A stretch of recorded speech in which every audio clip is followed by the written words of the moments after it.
So you want to blow up on YouTube and grow your audience, but you're starting out with 0 subscribers. How do you do that, you might be asking?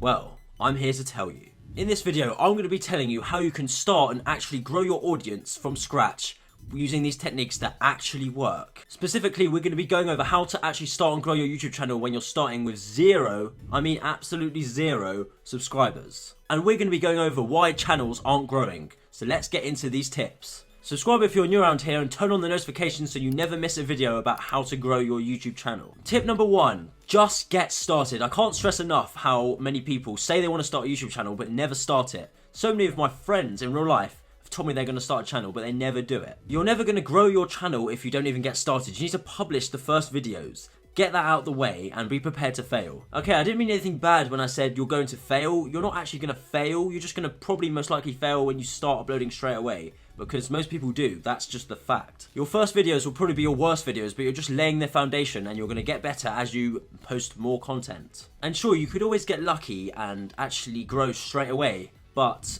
that's probably not likely going to be the case, so you've got to keep that in mind. Don't give up if you fail straight away. Do not give up. You've got to post 33 videos in order to actually see if you can succeed firstly. And also, don't give up because you can optimize based off the data, and I'll show you later in the video how you can do that. The goal with this Tube Mastery YouTube channel though is to get you results sooner rather than later, so you don't have to go through all the trial and error that we had to do. Number 2, focus on a single niche. When you upload different videos from different niches, YouTube won't know what to promote to what audience because there's so many different types of videos, it's just going to be confusing to them. So make sure that when you're posting, you keep it to a similar niche, because when one video pops off, the others are going to be feeding off that in the algorithm. Plus, because you're doing that, you'll have a higher subscriber to viewer ratio. But that being said, you can have a couple sub niches below the main niche, but make sure it's somewhat related. You know, don't make videos about a dinosaur if you're making videos about music, because, you know, if you're making videos about music, maybe do videos about rap, then do videos about techno, then do videos about rock. You know, you could do all sorts of different things. Another example could be, say, if you were to do a music channel again,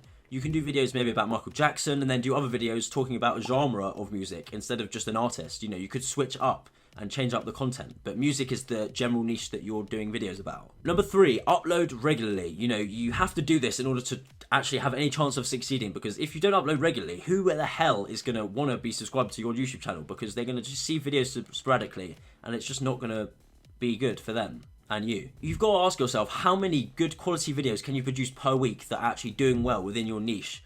That's what you've got to ask yourself straight away. And if the answer is, you know, a good enough answer, then you should be posting videos. You should make that your upload schedule and stick to it as much as you can. So for example, you could be making, say, 5 videos per week, but you only upload 3 videos. Then you have 2 videos extra backlog to have in the background in case you maybe miss a few per week if you have something on, or, you know, maybe you just need the backlog there in case something happens. If you do this for many months moving forward, you'll have literally a whole month or 2 of scheduled videos ready to go up that you have had as backlog, that you're ready to go up, so you can take a break off YouTube if you really want to. So there's an extra tip for you. Number 4, make content people want to see. How do you know people want to see the videos you're producing? That is the question that you're probably asking me, and I can answer it to you. Well, what you can do is you can simply go to YouTube, search for your niche, and see if there's people watching the videos in that niche and that topic that you're typing in. A good benchmark would be if a video is getting between 50 to 100,000 views. So 50,000 views, that is, not 50 views, 50,000 to 100,000 views, because if they're getting that amount, there's definitely a good demand there for people that would want to see your content yourself. So you've really got to sit down and ask yourself, how many views would I personally be happy with? And I'm sure most of you would probably be happy with 50 to 100,000 views per video. Unless you already have many successful channels out there getting millions of views, that is.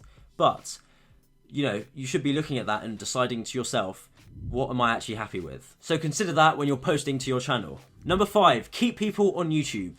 This one is super, super important. Trust me. The more you do this, the more it will give great signs to YouTube that your video is what people actually want to see when they're searching for content, and they will publish it in the recommended section and on people's homepages when they're going on YouTube. Session time is what we call this, and if people watch more videos after watching your video, that's going to display a really good sign to YouTube that your video was what someone was looking for. Obviously, ideally, we want them to go to one of your videos instead of someone else's videos, but both are good. But obviously, going to your videos is what we actually want. So maybe consider making a series of videos that people would watch in a row, because that way people would want to carry on watching videos on your channel, and it will increase the session time on viewers' accounts on YouTube. This is why playlists are super important. If you have playlists, you should get people to try and watch your playlist through and through, because the videos also play after, and it's a great way to get someone to actually watch your videos through and through and increase the session time. Number 6, get people watching your videos. Your video doesn't matter if people aren't clicking on it and watching it. So you've got to make sure the title and thumbnail are spot on. You can take a video that's already got a ton of views, make it 10 minutes and make it a better thumbnail, and it can absolutely blow up. I'm telling you right now, you can do it. Click-through rate is the percentage of people that have seen your videos and have clicked through to them through the search results, suggested, homepage, etc. Ideally, you want to get a click-through rate of above 6%, but if you can aim higher, why not? But aim for 6% if you can. If you can hit 60% average view duration and 6% click-through rate, you can absolutely blow up. Trust me.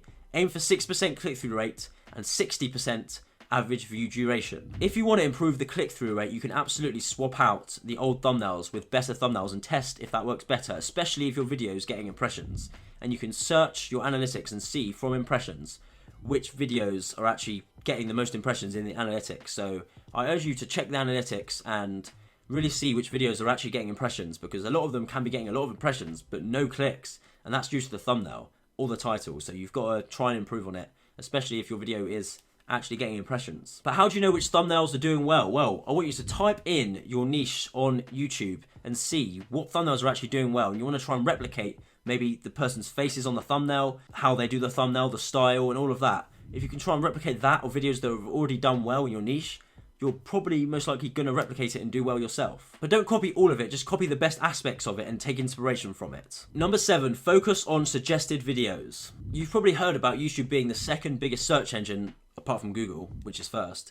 But suggested is really the game. This is where you really are going to get views, not just through the search results, which isn't actually as many as suggested. Because if you think about it, when you're watching a video on YouTube from the search results, you're going to watch videos from suggested after. You're probably going to watch 10 other videos from the suggested after the video that you've typed in, and they're probably maybe a different topic to what you've actually already watched. That's what usually happens with me. But I'm going to give you a small tip right now. What you want to do is you want to tell people what video to watch next, and this is what we do on this channel, and I urge you to do it for your own channel, because people will carry on and the session time will increase on YouTube. You really want to be doing this, because you don't want to be telling people thanks for watching, goodbye. You want people to watch the next video and keep them watching. That's what you need to do. Keep them watching. Keep them on YouTube. Because the more you keep them on YouTube, the more it will promote it to the suggested feature, and you want all your videos to be there ideally. Obviously, as many videos as possible. You won't have all your videos there, but you want as many videos as possible, especially the best performing ones. So I don't think you should be putting subscribe in the end screens or any of that stuff. You want to leave that out. Just push people to the next video. That is the most important thing.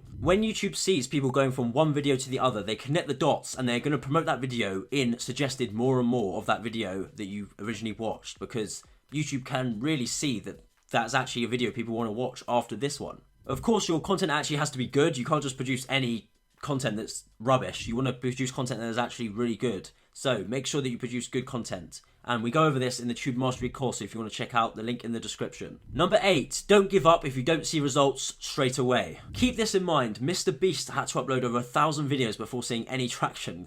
Mr. Beast, he's got over 100 million subscribers. Yes, 100 million. And he didn't see any traction until about 1,000 videos in. So imagine how many videos that is. That is crazy. If you're posting content in an evergreen niche, you should just be carrying on posting. You shouldn't just stop. The question should be, what can I change my content to? Not should I quit entirely. Don't quit. You don't need to quit. Trust me. Carry on. I can recommend changing the niche, but you need to really consider if you've uploaded enough videos already to be able to see the data and see if there's any sort of stuff that you can double down on first and test out. You want to stop doing what doesn't work, obviously. There are definitely things you could always improve on, so keep improving the content. That's what I would say, because content wins. Trust me. Quality content, people can see right through if the effort isn't there. Number 9, analyze and optimize based off the data. Once you've uploaded at least 33 videos on your channel, it's time to look at the data and observe. So, what should you look at, you might be asking? Look at the audience retention graphs and the click-through rate. Those are the two main numbers you should be looking at. Look at where your audience retention graphs spike, and when they go down, you want to not do any of that anymore. Look at in the video where it goes down. If it goes down at 3 minutes 33, for example, go to that in the video and see why it went down, perhaps, and don't edit like that or produce content like that in the future. Change up the style, because people don't want to see videos like that or that section of the video. Obviously, it might just be a case of a small thing in that moment that you should never do again, which might actually dramatically decrease the audience retention graph in terms of the number, but you know, you just want to produce content that people actually want to see. So I hope that helps. Thank you for watching. Now check out this video if you want to know about how you can potentially make money on YouTube. This video will go through exactly the right steps of how you can make money via YouTube and create a real business out of it. So I'll see you there.